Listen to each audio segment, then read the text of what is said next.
Bueno, muy buenos días. El día de hoy tenemos pues el gusto y el placer de poder tener una entrevista con doña Natalia Díaz, ministra de la Presidencia, para tocar esencialmente dos temas, ¿verdad? Primero, primero dos áreas. Un área va a ser los temas de actualidad que más están en boga en este momento, y segundo, pues que doña Natalia es la ministra de la Presidencia más joven que tiene la historia de Costa Rica. Pero primero que todo, doña Natalia, muchísimas gracias por su tiempo. Muchas gracias a usted, don Richard. Es un placer compartir con usted y con todos los que nos escuchan. Muchísimas gracias. Entonces, vamos a ver, primero que todo, referéndum. Ok. El día de ayer, si no me equivoco, circuló la información de que usted es la encargada de ver el tema del referéndum, quizá como lo hizo en algún momento Rodrigo Arias en el único referéndum que tiene la historia de Costa Rica. ¿Eso ya es oficial? ¿Eso es así? Bueno, tal vez explicar un poco ese procedimiento. El Ministerio de la Presidencia, al tener relaciones de coordinación con la Asamblea Legislativa, pues siempre las preguntas relacionadas con este tipo de temas, porque involucran al Congreso en cuanto al envío de eventualmente un decreto para que 29 diputados lo voten y se convoque al referéndum, los proyectos de ley y demás, se tiende a pensar que desde el Ministerio de la Presidencia se hace la coordinación. Sin embargo, el presidente todavía está definiendo esa ruta a seguir. Digamos, él explicó muy bien en su conferencia de prensa del miércoles que es un tema que aún está en análisis con algunos expertos en la materia, sobre todo abogados que conozcan de cuál es la ruta que se debe seguir, porque hay varios escenarios.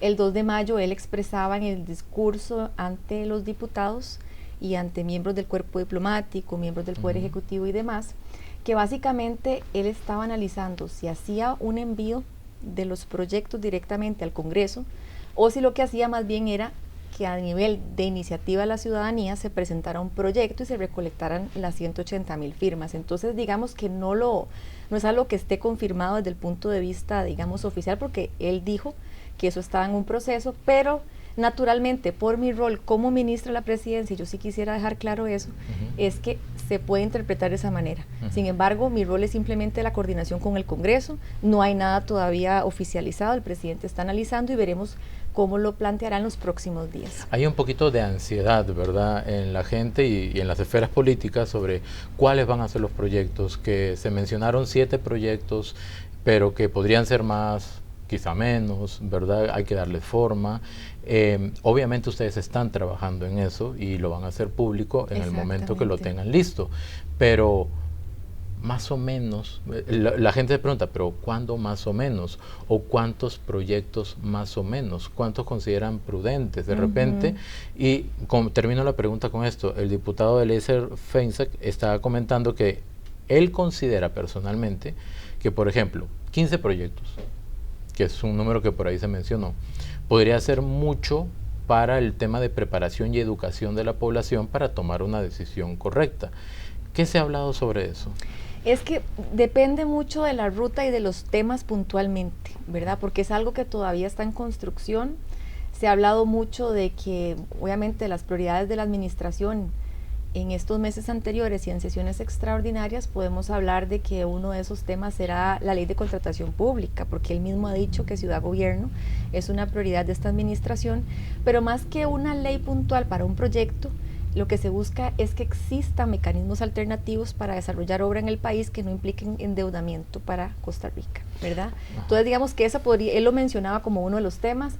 Jornadas excepcionales es otro, habló eventualmente de la venta del Banco de Costa Rica, es decir, esa lista de proyectos no es una lista definitiva y lo dejó muy claro en su discurso del 2 de mayo, porque tienen que pasar por un filtro en cuanto a la revisión del artículo 105 de la Constitución Política. Ese artículo que habla sobre el referéndum explica cuáles son las materias en donde no se puede hacer esa consulta, digamos, popular para que la gente pueda opinar con respecto a la votación de un proyecto. Y son temas relacionados con lo que es presupuesto, impuestos, materia de seguridad, empréstitos, pensiones. Entonces hay que revisar muy bien con abogados expertos en estas materias a nivel constitucional cuáles son los proyectos que pueden tener más viabilidad y que pueden pasar un eventual filtro de revisión a nivel de servicios técnicos de la Asamblea Legislativa, que es el departamento también que está involucrado en el proceso del referéndum, y además el proceso del Tribunal Supremo de Elecciones y eventualmente también la Sala Constitucional. Hay que hacer toda una revisión, por eso le digo que el proceso es un proceso también complejo, que requiere de ese análisis, y parte de eso es lo que nosotros estamos revisando también a lo interno. Paralelo a lo complejo que usted menciona, está lo complejo del tiempo. Así es. ¿Verdad? Usted comentaba, si no me equivoco, de que a más tardar en julio, en algún momento de julio, ya habría que comenzar a echar a andar todo eso. ¿Cómo va esa preparación? O sea, sí, los plazos, a ver, la misma ley de referéndum lo que nos indica es que no se puede hacer, solo se puede hacer una vez al año, sí. Uno al año. Y no antes. Y no 6 meses antes o 6 meses después de una elección presidencial, ¿verdad? A nivel municipal no se toma en cuenta, sino que es a nivel presidencial.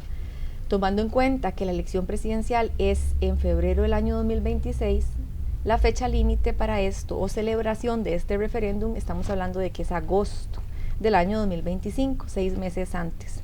Y por lo tanto, para hacerlo antes de esa fecha, tendría que hacerse el último domingo de julio, ¿verdad? Para que se celebre antes de la fecha límite de agosto del próximo año. Entonces, eso es una limitante importante, porque si uno ve también esos plazos y todo lo que yo le explicaba de la recolección de las firmas eventualmente, en el caso de que se defina esa ruta y no la ruta de la Asamblea Legislativa que está en revisión también, si es el decreto, digamos, que envía el presidente y que lo votan 29 diputados, que él mismo habló en su discurso, entonces estamos hablando de que hay un procedimiento que tiene que ir a revisión a diversas instancias que ahora le comenté, y que eso obviamente tiene su tiempo porque la misma ley establece ciertos plazos en cada una de esas instancias, y entonces al final terminamos con un proceso que no es un proceso fácil de llevar a cabo.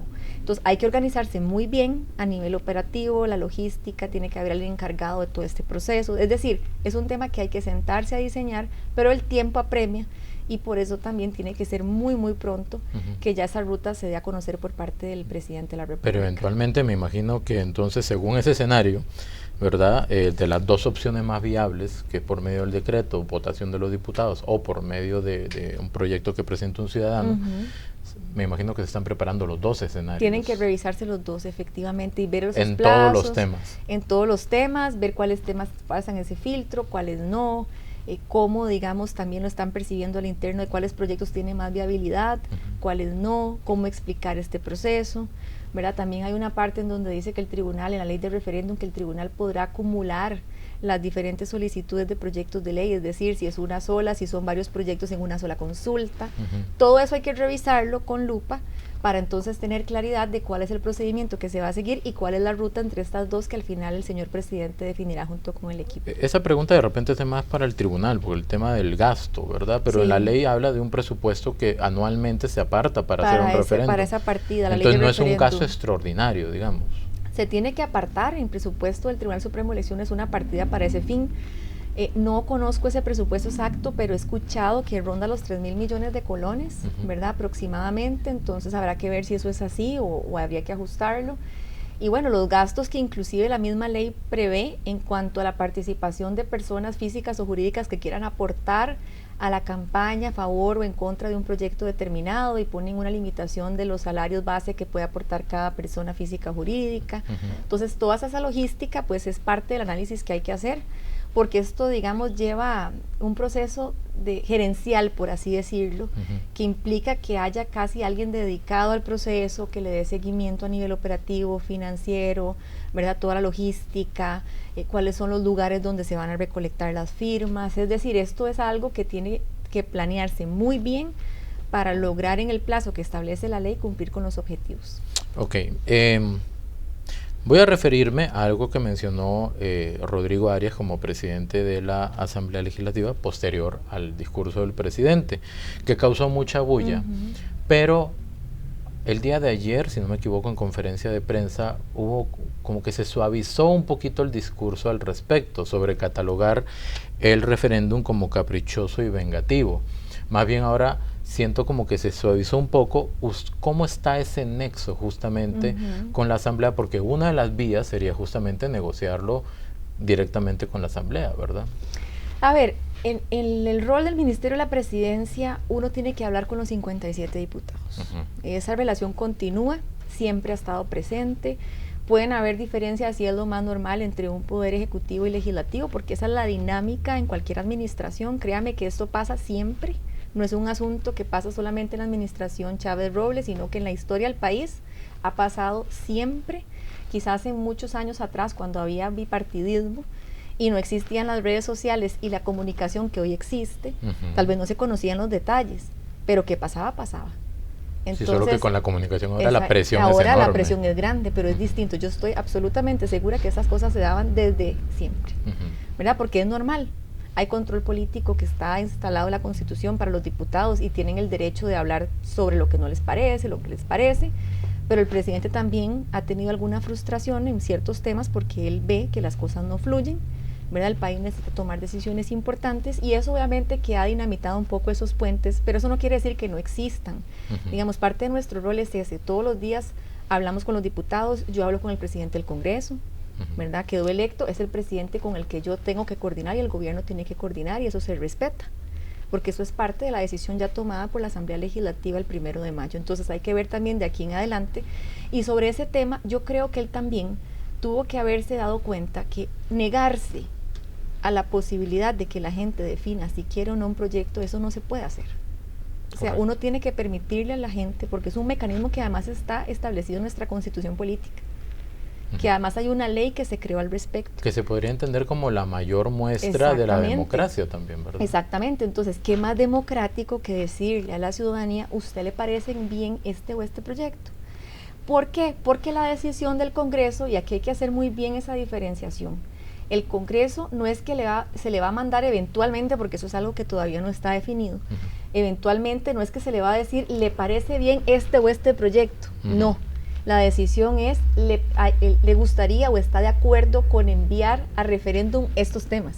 No es que ahí hay que votar si la Asamblea está a favor o en contra, es que se someta a la ciudadanía al conocimiento de estos proyectos. Entonces yo veo muy difícil que diputados que son representantes del pueblo, porque así está establecido en nuestra Constitución política, eso es lo que ellos son, no quieran permitir que el mismo pueblo sea el que se manifieste y diga si le parecen o no esas reformas. A mí me parece que es lo más sano, que el país ya pasaba por ese proceso y que la gente tiene derecho a opinar, y me parece que ojalá pudiera darse, sabiendo que es un procedimiento complejo, y yo creo que él también se dio cuenta de eso. Y aquí nadie está actuando de forma vengativa ni mucho menos, se está utilizando un procedimiento y una herramienta que ya existe y que es democrática. Bien, ¿qué se ha hablado sobre el tema del proceso de educación y concientización, independientemente de los proyectos que se vayan a lanzar o la cantidad de proyectos? Porque justamente lo que estamos hablando, ahora hay redes sociales, ya no hay poca información o nula, hay una sobrecarga de información y eso a veces puede confundir. Claro. ¿Cómo están analizando eso también? Sí. Porque ya usted sabe cómo está el tema de la prensa. Y la gente está emocionada, tiene ganas de opinar. Yo siento que hay un deseo enorme de la ciudadanía de participar en este referéndum. Sin embargo, es importante que todos sepamos que la recolección de firmas no está activa aún. Primer paso, porque yo he escuchado que mucha gente dice, aquí estamos recogiendo, vamos a ir a recoger. Y eso es un procedimiento formal, ¿verdad? Que tiene que darse, son hojas que el tribunal da para que se impriman, o sea, realmente es un procedimiento que tiene que solicitarse por la vía que se vaya a hacer al final, ¿verdad? Y entonces a raíz de eso, digamos que no es que ya está habilitado el proceso, el presidente apenas está haciendo el análisis con los expertos, viendo las rutas, entonces digamos que esa parte es importante que quede muy clara. Y sobre los proyectos, yo no me atrevería a hablar sobre ese proceso aún porque están en construcción en cuanto a cuáles son los que se van a someter a esa consulta. Hay digamos, 10, 15 proyectos, pero ahí habría que ver, como le dije en un inicio, cuáles de esos tienen la viabilidad y cuáles de esos pasan ese filtro a nivel constitucional sobre los temas que se pueden consultar. Voy a mencionar uno nada más, Jornada 4.3. Sí. ¿Ok? Ese proyecto se llevó, se aprobó. Sí, así es. La Sala Cuarta lo tiró para atrás porque, si usted me corrige si me equivoco, se analizó en la comisión incorrecta en el gobierno anterior. Sí. Okay. Se pasó, bueno, eso es en resumen, no vamos a entrar en los detalles, pero sí, así efectivamente. Listo, perfecto. O sea, no es un asunto de esta administración y entró por el fondo, como usted bien dice. Bien, entonces, don Rodrigo Arias mencionó el día de ayer que habría que ver si en un proceso de negociación con la Asamblea ese proyecto entraría o no, porque es un proyecto que aunque se aprobó la Sala Constitucional, lo dijo tal cual, lo tiró para atrás por tener cuestiones de inconstitucionalidad. Sin embargo, más bien tiene un fondo como de error de procedimiento, pero no tanto, o sea, no es que el proyecto estaba es aquí y tenía que estar aquí, sí, pero ¿verdad? Eso no tiene pero nada eso que ver con era el lo fondo. mismo, exacto. Entonces, eventualmente, no sé si me puede contestar la pregunta, Sí. pero se la voy a hacer. Sí. Ok, igualmente se la voy a hacer. ¿Cuáles proyectos de fijo, o temas, no de repente proyectos, sino temas? Sí. ¿Qué temas de fijo irían en ese eventual referéndum? Vea, tal vez le puedo hablar de los ejes que se han mencionado, o los temas y cómo meterlos dentro de un eje eventual. Por ejemplo, temas laborales no los tiene prohibido el 105 de la Constitución. Entonces uno creería que eso es un proyecto que puede estar. Yo no puedo adelantarle porque está en un proceso de revisión. Venta de activos. Tiene más hay que ver proyección, cómo, sí, más potencial. Venta de activos del Estado, me refiero a Banco de Costa Rica y demás, que además eventualmente es una autorización a la venta, ¿verdad? Porque eso es un proceso que tiene que llevarse a cabo por ley y todo.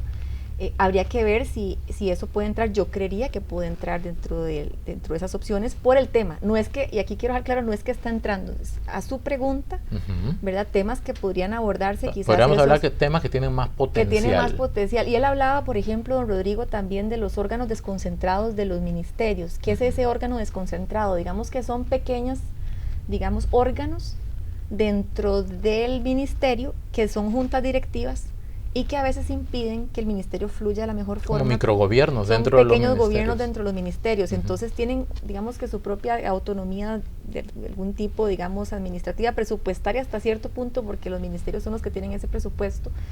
Pero eso hace que a nivel de las decisiones de los ministros se vuelvan muy difíciles, porque tiene que estar llevando temas a juntas y cosas que realmente urgen para el país, ameritan una reforma. Y ahí presentamos varios proyectos en esta línea. El del Ministerio de Ambiente y Energía, ¿verdad? El Ministerio de Obras Públicas, de Cultura y otros más. Entonces, que podría pensarse en una ley que reformara eso para que esos órganos pasen a una dirección, en vez de ser una junta directiva. Por ejemplo, eso puede ser un tema relacionado con reforma al Estado. Que reforma al Estado, de esa forma, habría que ver cuáles son los proyectos, cómo se construyen, no está prohibido dentro de esos temas del 105 de la Constitución. Contratación pública, dependiendo de la interpretación que se dé, podría entrar dentro del referéndum, porque se habla de que están prohibidos los contratos. Ciudad-gobierno. Sí, pero son contratos, dice la Constitución, entonces hay que ver qué es lo que se entiende por contrato.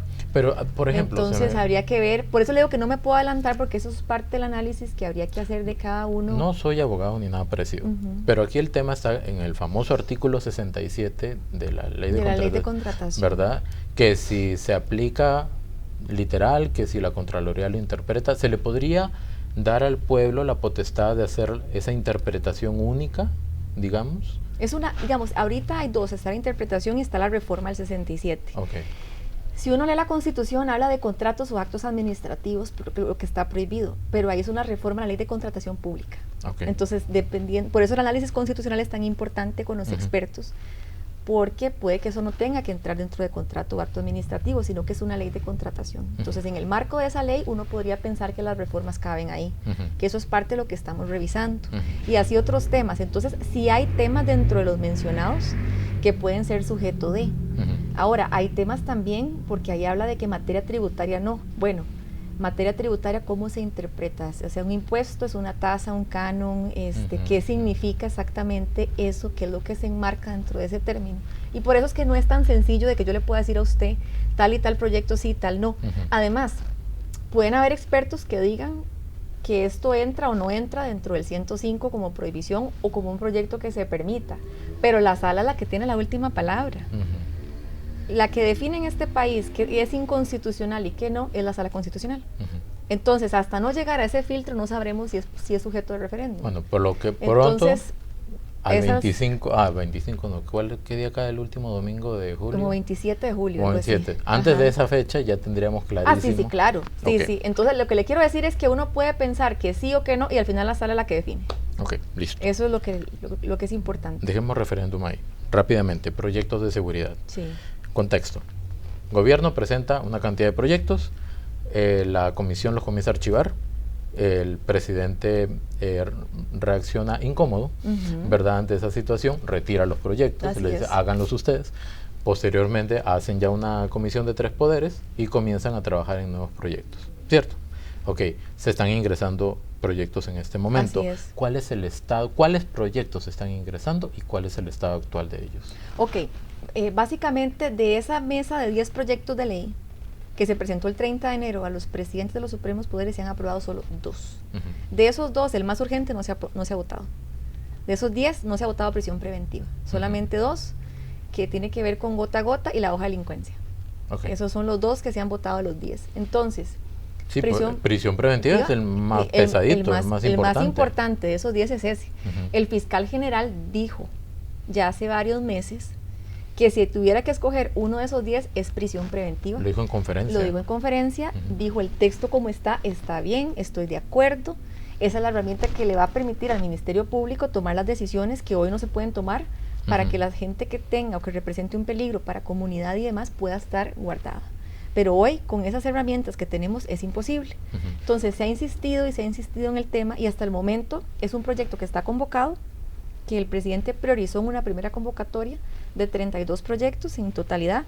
Está ese de seguridad como el prioritario y otros más relacionados con la intervención en las comunicaciones, que es otro de los textos que presentó el Poder Ejecutivo, que ese sí quedó dentro de los 5, quedó ese vivo, de alguna manera.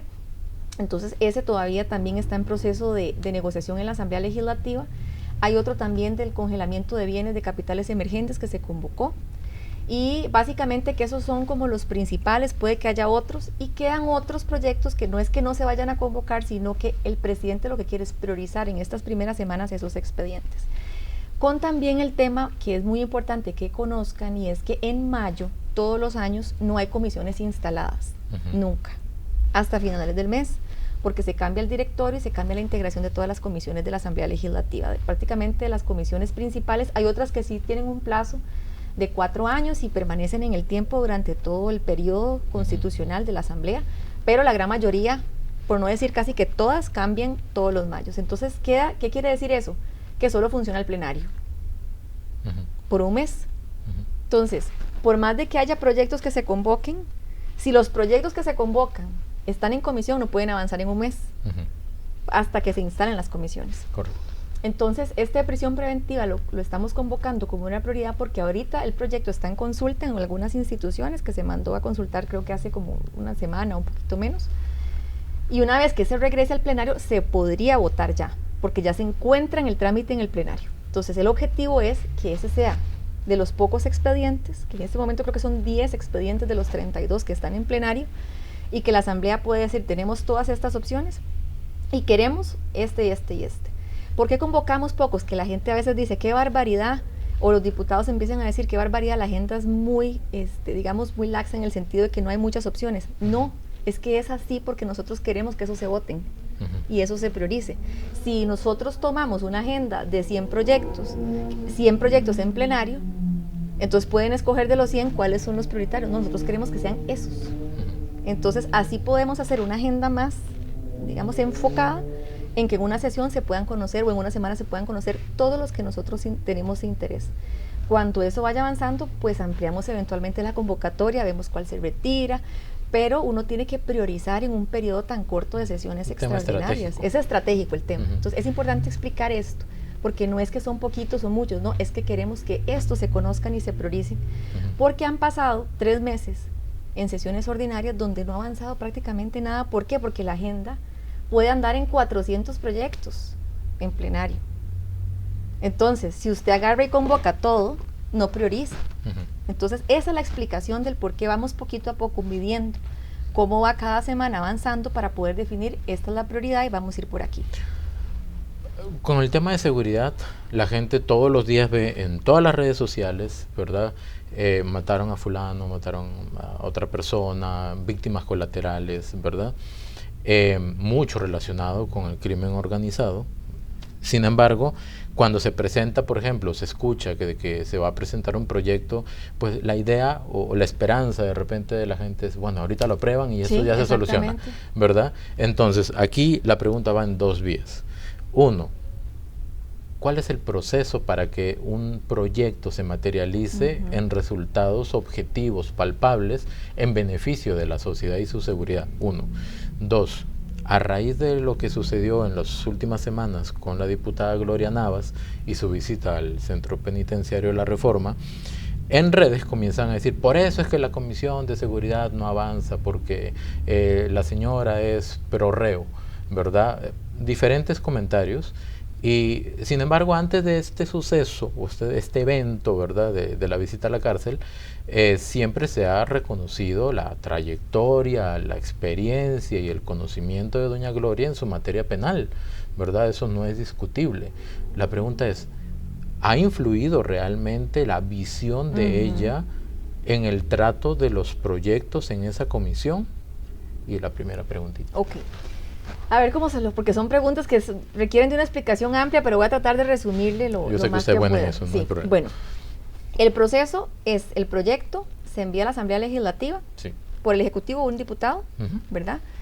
Entonces ese proyecto se manda a publicar a la Gaceta, se le asigna una comisión, en esa comisión tiene un plazo, ¿verdad?, de 120 días más o menos, y se amplía para que el proyecto reciba audiencias, consultas, y que se mínimo 4 meses desde el momento en el que por lo menos. Mínimo, ok. Sí, no hay consenso, porque si hay urgencia y consenso, como estos temas que a mí me parece que son urgentes, y creo que todo el país entiende que son urgentes. Correcto. Los presidentes de los Supremos Poderes así lo ven, y aún así tomó todo el periodo desde enero, a 30 de enero se presentaron los textos listos, y hasta ahora se han votado solo 2 de los 10. Entonces, si hay acuerdo y los diputados quieren sacarlo rápido, hay un procedimiento que se llama dispensa de trámite. Entonces, en lugar de ir a comisión, como le estoy contando, y después ir a plenario, porque es primero comisión, luego plenario, después regresa a comisión, después va a plenario, vuelve a regresar a comisión, si tiene mociones, vuelve a plenario, y ahí hay todo un procedimiento técnico que no vale la pena entrar, pero sí se alarga mucho. Con solo decirle que hay proyectos presentados que tienen 2 o 4 años de presentados, nunca se votaron, porque eso depende de lo que usted quiera priorizar en la Asamblea, tanto los diputados como el Poder Ejecutivo. La dispensa de trámite funciona cuando se quiere traer un proyecto para que no pase por comisión, o quiero avanzarlo rápidamente en el plenario y no que tarde tanto tiempo en análisis. Un proyecto urgente, apremiante. Entonces se puede pasar todo ese análisis, obviarlo, llevar a plenario y votar directo. O sea, el plenario se convierte en una comisión. Eso es lo que significa dispensa. Y se puede hacer, lo que le quiero decir es que se puede hacer dispensa en estos textos. No se ha hecho. En algunos sí, otros no. ¿De pero quién prisión depende eso? De los diputados. De la votación de los diputados. Y yo he percibido, por lo menos, bueno, de parte nuestra, usted sabe que el rol del Ejecutivo es una de las patas de esa mesa de los presidentes de los Supremos Poderes. A nosotros el presidente nos delegó la representación de él ahí, pero así estaba también el Poder Judicial a nivel del Fiscal General, el OIJ, y el Poder Legislativo, don Rodrigo Arias y doña Gloria. La sensación que existe, y no solo en mi caso, sino también en la misma comisión, la ciudadanía en general, es que se han tardado demasiado y que hay un manejo que no es el correcto ahí. Yo con doña Gloria tengo una buena relación, yo converso con ella, pero yo sí percibo que las cosas no están avanzando como se debe ahí. Y por eso el presidente del país, don Rodrigo, dijo en conferencia que él no apoyaba que ella estuviera, ni a nivel de la vicepresidencia, ni a nivel de la comisión. ¿Por qué? Porque el avance no se ha dado como corresponde. Y yo misma le digo, yo he ofrecido apoyo, pero yo también respeto a la Asamblea. Y si los textos se les enviaron a ellos, ellos son los responsables de llevarlos a cabo. Yo estoy ahí para apoyar porque yo ayudo en esa coordinación. Pero yo no puedo meterme tanto ya en el procedimiento porque también soy respetuosa de eso. Yo estoy ahí para colaborar. He ofrecido esa colaboración junto con el director del ICD, que también estuvo en la mesa participando. Y nos han dicho, ahí estamos haciéndolo, deme chance, lo estamos haciendo, pero ya vamos para 4 meses. A ver, el Ejecutivo quiere penas o medidas más duras. Sí, por supuesto. Que eviten, que prevengan y que conserven más tiempo en la cárcel a los criminales. Gente que representa un peligro en el país. Exacto, así es. Ok, perfecto, listo. Pero, por ejemplo, la visión de doña Gloria, garantista como se define, es más como el respeto al derecho humano, a la reforma del reo, pero no estamos en Alemania, estamos en ¿verdad? Condiciones realmente críticas. O sea, y nosotros tenemos que tomar decisiones ya porque se nos puede salir esto de las manos.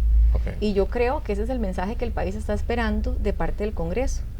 Yo espero que esto se solucione pronto. El Congreso tiene la posibilidad ahorita, los diputados, claro que sí, llevar a dispensa. Así es. ¿Verdad? Lo pueden hacer sin ningún problema. Es más, este proyecto ya está para su votación prácticamente, porque Lo que están es ahorita en consulta obligatoria que tienen que hacer algunas instituciones y cuando eso regrese al plenario lo podrían votar perfectamente porque yo creo que ya se agotaron los 2 días de mociones que tenía para modificar el texto.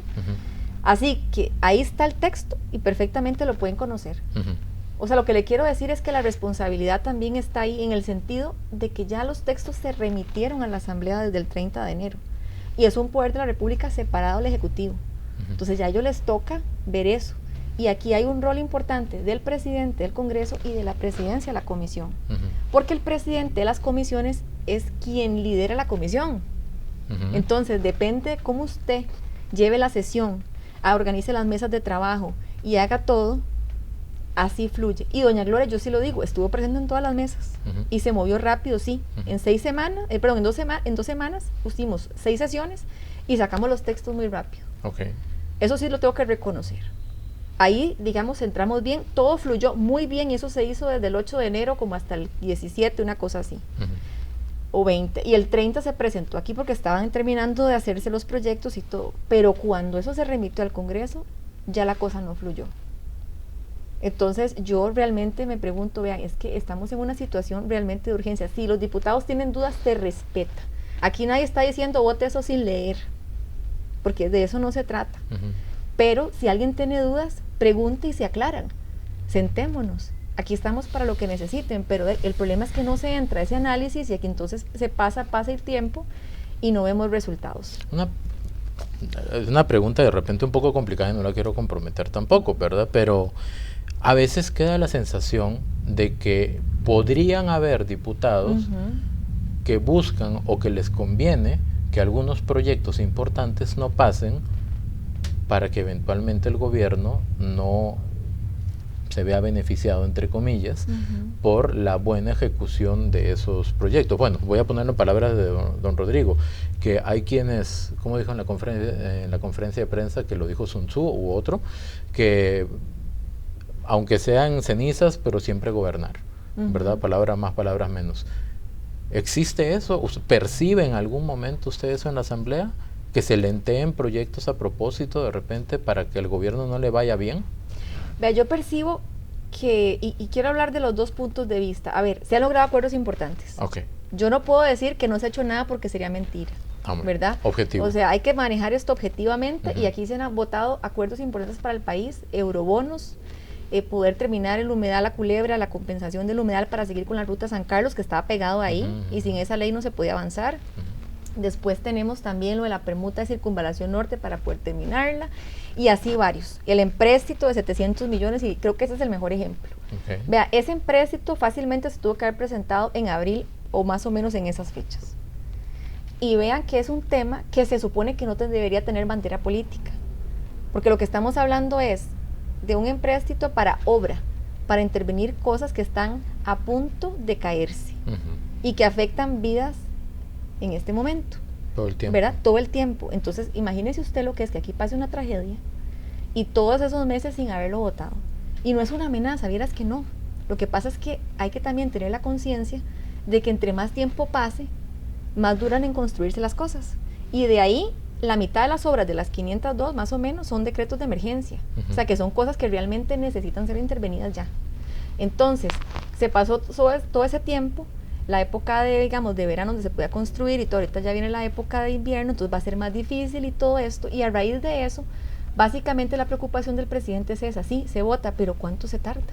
Y él lo decía en el discurso del 2 de mayo, sí, pero ¿cuánto esperamos para que esto se pudiera hacer, pudiendo haberlo resuelto hace tiempo? No es que uno está hablando de que hubiera sido sí o y aquí que allá, porque uno entiende que las cosas tardan en analizarse, pero un proyecto como este a mí sí me parece que se tardó más de lo necesario. Yo puedo entender en temas más difíciles, ¿verdad?, de analizar, que si a mí no me parece que le quiten una desconcentración a un órgano porque yo quiero que siga siendo una junta y no una dirección, pues uno respeta la opinión de los diputados. Un poco ideológico. Sí, porque también es una visión que tal vez no comparten la del gobierno. Eso se puede entender porque las diferencias están y para eso está la Asamblea Legislativa. O sea, hay fracciones que piensan distinto y es lo normal. ¿Pero en temas de seguridad? Pero en temas de seguridad es otro tema que yo digo, es que eso no es un asunto de si a mí me parece o no, es que necesitamos hacer algo, si la gente está esperando esas decisiones. Entonces, si ya vieron, que esa es la parte que yo todavía no logro entender, es que no es un proyecto del presidente, digamos que ya pasó lo del proyecto del presidente que eran los 5 esos que los iban a archivar sin analizar. Yo no sé si usted se acuerda, que más o menos en octubre del año pasado iban a archivar todos simplemente porque venían malos.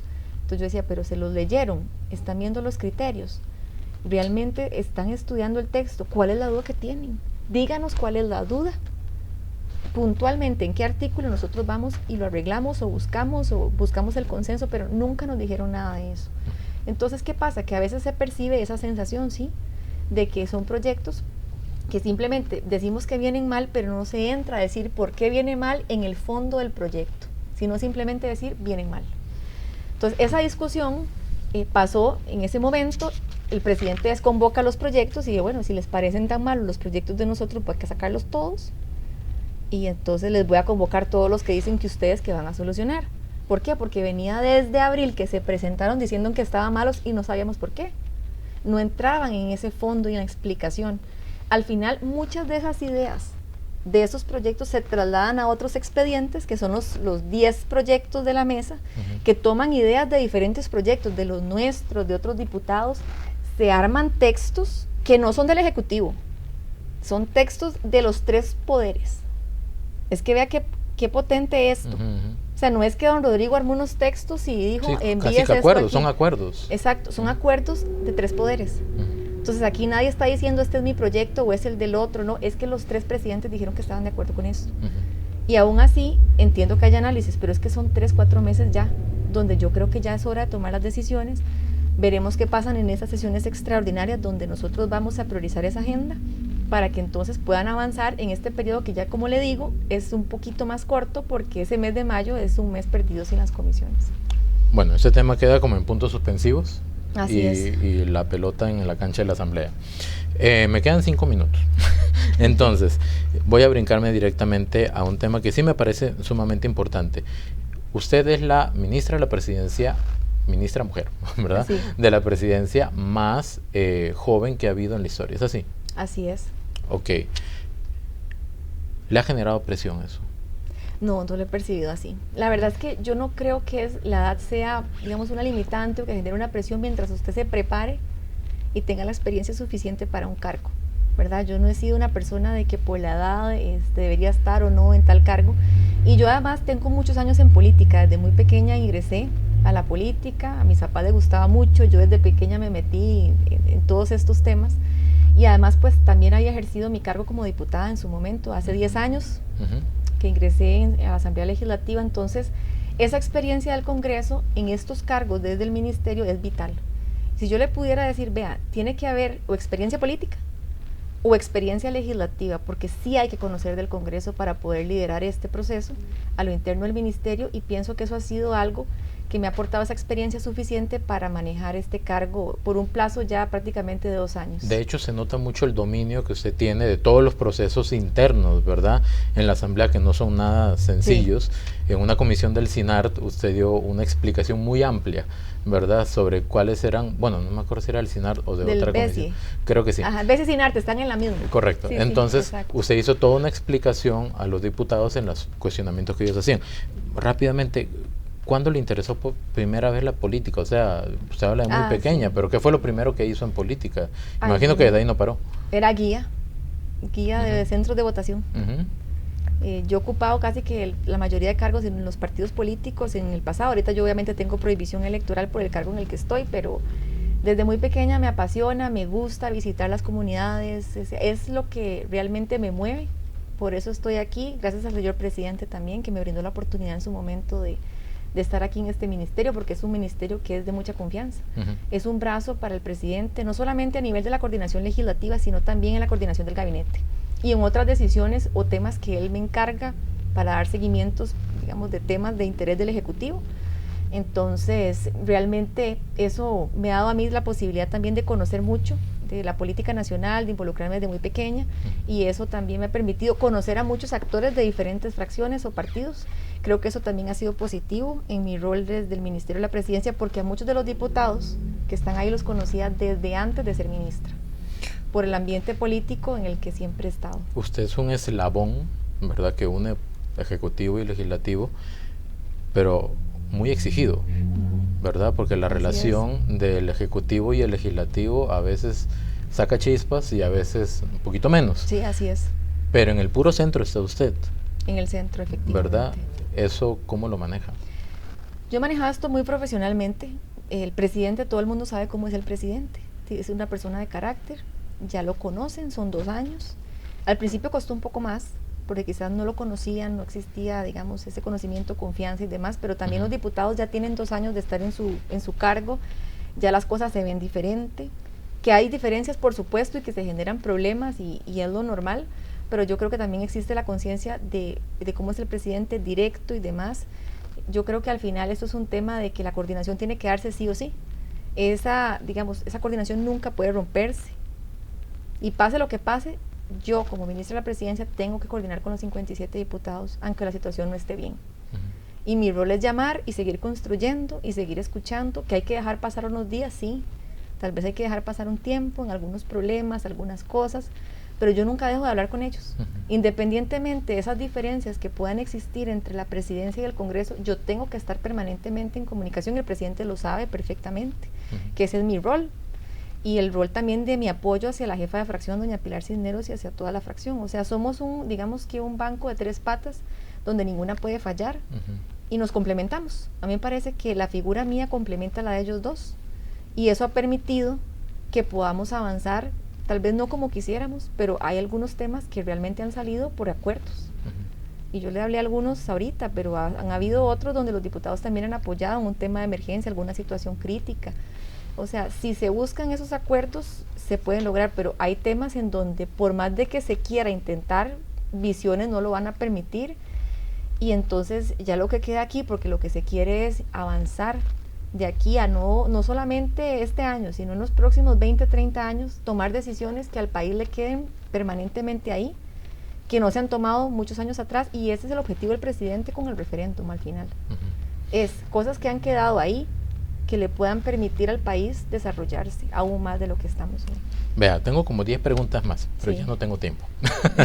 Ya no me dan más tiempo y entiendo que tiene una agenda muy ocupada. Señor. Le voy a cerrar nada más con una. Ok, quedan 2 años, ¿cierto? Sí, señor. Puntualmente, ¿cuáles son los retos u oportunidades de mejora que tiene?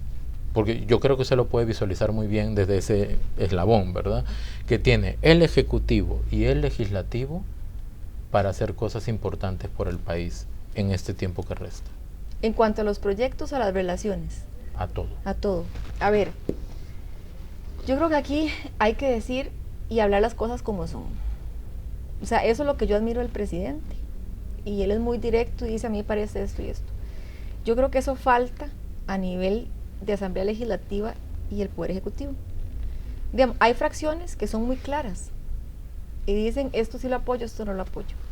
Y lo mejor es ser claros y decir dónde es que nosotros podemos sacar algo. Y que se defina una agenda que incluya proyectos, y estamos hablando fuera del referéndum y todo, yo le estoy hablando, digamos, de la relación Asamblea Legislativa, Poder Ejecutivo. ¿Cuáles son los proyectos que no necesariamente tienen un consenso, pero que se necesitan que se pongan en discusión? Porque si nos vamos por consenso no sale nada. No va a poder salir nada porque siempre va a haber alguien que no esté de acuerdo con un proyecto.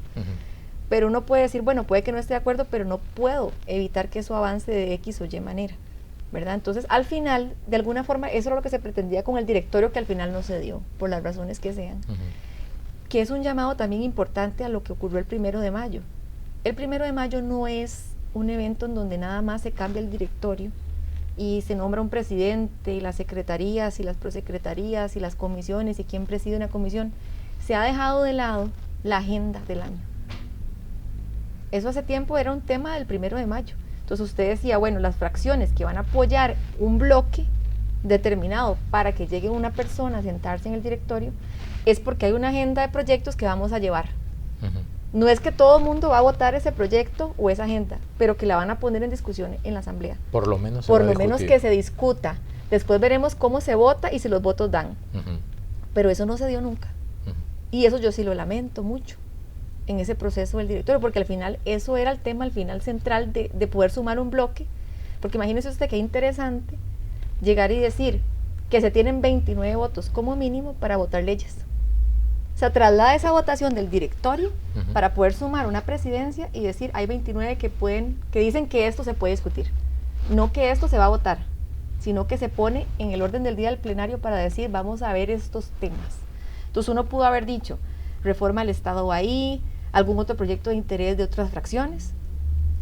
Es que uno no puede pretender que solo los proyectos de cada fracción o del gobierno van a salir, es que hay que hacer un grupo de proyectos que a todas las fracciones se sientan cómodas con que se discuta. Porque si empezamos a decir que tiene que todo el mundo votar un proyecto, entonces ya no se puede discutir nada, porque todo el mundo tiene, digamos, visiones distintas, o la gran mayoría. Entonces creo que eso faltó, y eso es lo que uno esperaría de un avance del Congreso de aquí en adelante. ¿Por qué? Porque además el tiempo pasa muy rápido, don Richard. Y ya este año, de lo que queda es próximamente al próximo 30 de abril la legislatura, pero después de ahí usted sabe que ya las cosas cambian debido a la campaña que viene, entonces ya la dinámica no es la misma. ¿Por qué no es la misma? Porque aparte del tema electoral a nivel presidencial hay otro tema, y es que los diputados nuevos se eligen en septiembre, octubre del 2026-2030. Entonces, ¿qué pasa? Que ya el centro de atención ya no es la asamblea que va saliendo, es los diputados que van a entrar y quién va a llegar a la asamblea en mayo del 2026. Entonces ya se dinamita ahí adentro, ya no es lo mismo, se pierde fuerza, se pierde interés, va digamos que en neutro, como le dice ahí, caminando, pero no es lo mismo. Entonces este tercer año es un año clave para poder sacar agenda. O sea, los dos primeros y todavía el primero, la gente se está acomodando. Parece mentira, pero en cualquier gobierno, el año 2 y el 3 son los más importantes. Exactamente. Todavía el primero se está, y no lo hablo solo a nivel de Congreso, sino el mismo gobierno. Usted sabe que eso es una curva compleja, que hay que sacar cosas muy rápido, y más bien cuando ya se van acoplando, más bien hay que salir por los periodos que también aquí se tienen, que son de 4 años. Entonces la asamblea lo mismo. Vea, empezando por el reglamento, yo solo le digo, aprenderse eso ya es todo un reto. Cuando usted ya domina el reglamento de la asamblea, ya casi tiene que salir. Se lo digo por experiencia propia. Entonces uno entiende que hay dinámicas donde hay curva y todo, pero ya el tercer año no. Ya el tercer año todo el mundo sabe dónde está. Entonces, si ese año no se aprovecha, ya no tiene mucho sentido. Las cosas grandes no van a salir si este año no se dieron. Entonces, esa es parte de la frustración que yo siento, que no hay ese sentido de urgencia, que uno trata de que las cosas fluyan. Y bueno, hay dinámicas que obviamente no dependen, ¿verdad? Depende de las circunstancias, las cosas que se den, lo que dice la asamblea del presidente, la respuesta del presidente. Yo eso lo entiendo, pero yo creo que aquí hay que pasar esa página y decir, ok, ¿qué vamos a hacer? ¿Qué vamos a hacer de aquí en adelante? Y creo que esa también ha sido la motivación del presidente para decir, no, vamos a poner a la gente a votar. Pero no es por un irrespeto a la asamblea, es porque también hay una etapa de frustración donde dice, yo no veo aquí, es más, nosotros ni siquiera en el tema del directorio estamos, y usted supo ya obviamente la situación y todo, entonces tampoco es que esa agenda se va a construir tan fácilmente. Entonces a raíz de eso hay que tomar también decisiones, y si no se pueden hacer vía el Congreso, la herramienta existe. O sea, aquí nadie está haciendo nada ilegal, ni inconstitucional, ni indebido, ni antidemocrático, porque todo está ahí establecido, y nadie se va a brincar ninguna ley. Todo se va a hacer apegado a la normativa, todo se va a hacer en orden, y eso es parte de lo que se está haciendo a lo interno del comité que está viendo todo este proceso. Doña Natalia, ojalá que podamos coordinar una nueva entrevista para ver una cantidad de decenas de preguntas que quedaron pendientes por ahí. Por lo pronto le agradezco muchísimo su tiempo, usted, la elocuencia y lo claro, ¿verdad?, que explica todo esto, y esperemos pues que todo vaya mejorando en bien de la gente, ¿verdad? Muchas gracias, don Richard, a usted. Un placer, y a las órdenes siempre. Un saludo a todos. Gracias.